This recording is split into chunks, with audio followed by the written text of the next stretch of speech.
Hi, I'm Pattu from freefincal. Let's take a look at Edelweiss Nifty PSU Bond Plus SDL Index Fund 2026. The NFO period begins today. This is an open-ended fund with a target maturity date, and it's an index fund that will buy about 50% of state development bonds and 50% of PSU bonds, and it will track an index created specially for this fund by the NSE.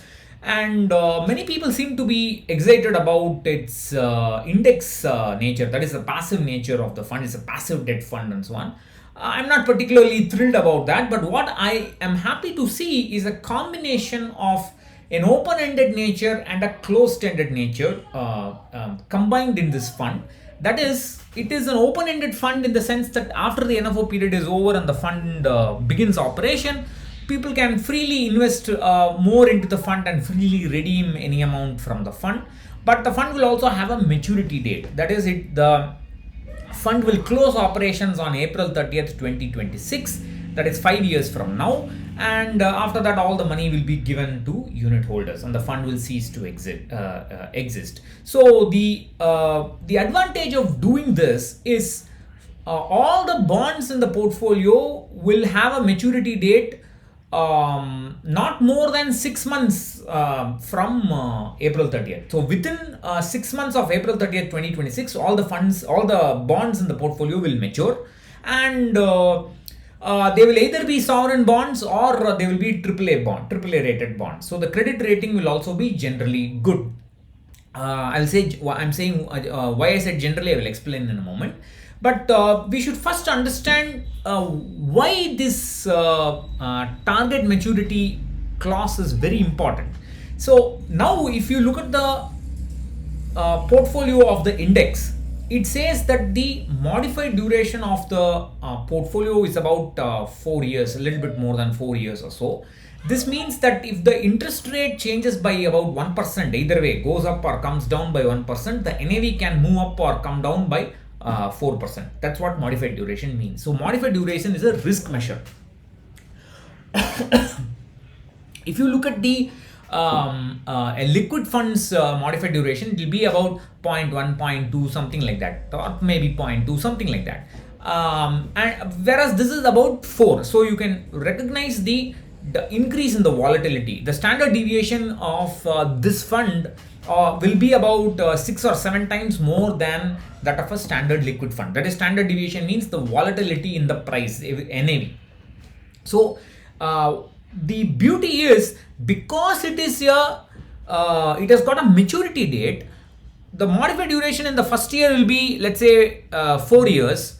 Or let's say 4.5 years, as an example. In the next year, it will drop down to about 3.8 years. In the next year, it will drop down to 3 years. Next year, 2.5 years. So it will keep going down. So the duration risk will gradually keep falling down. The modified duration will keep falling down. So initially, when you start investing in this fund, let's say you're doing an SIP, the first installment in the SIP will be like it's like investing in a medium duration debt fund. That is a debt fund holding medium duration bonds.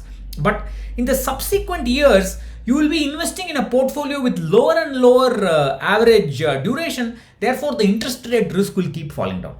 So by the time the fund matures, or just a few months before the maturity, the interest rate risk will more or less vanish. So by combining open-ended nature and closed-ended nature, that is, by having a maturity date in the same fund, as long as you are buying and holding until maturity, the NAV fluctuations every day will not affect you.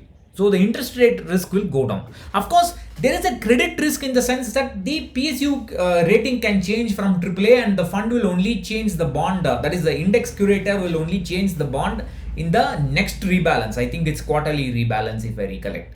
So there will always be some risk in terms of credit rating changes, but the default risk is quite small, because they will change the bond which goes from AAA to AA. Let's say they will change it in the next rebalance and put another AAA bond. So in that sense, the default risk, the risk, that is extreme credit event, is unlikely to occur in this kind of funds. And for those who hold the fund until 5 years, the interest rate risk is also negligible. And today, if you look at the portfolio, it's about the indicative yield is about 6.8%. I forgot. I will just have a look at it. So it's 6.3%. But there will be fluctuations because the fund manager will have some kind of tracking errors, will face some redemptions and inflows and outflows. That kind of fluctuations will lower the yield. So for a buy and hold investor, you can expect about 5.5% or so safely before tax, which is fine, which is a very decent return. The only catch in this fund is it is only for 5 years. See, the beauty of your open-ended target maturity index fund. Just imagine, suppose if there is a open-ended target maturity index fund for 15 years or 20 years, you can use that as the debt component, provided the credit profile is also good. You can freely invest more and freely redeem. So you can invest via SIP or monthly whenever you want. You can rebalance freely, and as your goal deadline approaches, the fund maturity will also be nearing, and the interest rate risk will be falling down gradually. So from a long-term fund, it will become a medium-term fund. From a medium term, it will become short-term to ultra short-term to liquid, and so on. So there's a very nice slide down in the interest rate as well as your maturity increase, as the maturity date approaches. Therefore, this idea itself is a very good idea, but the only catch with respect to this fund is it's only for 5 years. Over the next 5 years, who cares for all these fancy products? You can put your money in SBI FD and sleep peacefully, because there is always some risk in this fund. Okay, granted, you will get a little bit extra return, because in this fund, in all likelihood, you may get a little extra return because of the taxation nature. But there is always a risk associated with that. And over 5 years, there's not a big difference. Even if there is 1% difference in the returns, it's just for 5 years. It's not a big deal. There's no great magic of compounding nonsense over 5 years. It's not going to make a big difference in your wealth or health. You can peacefully put it in some bank FD and sleep. That is the only drawback. If they create such a product for 15 years or 20 years, then I will happily get excited about it. But the idea is very good, but the practical use for 5 years is not such a exciting idea. So don't get excited about this index fund nature of it. The last I checked, I don't think debt fund managers are having such a great difficulty in beating debt fund indices and so on. But anyway, I have to do a serious analysis on this, and let me try and compile some data. That's not the real USP. The real USP in this concept is the combination of closed-endedness and open-endedness, and gradually reducing duration risk.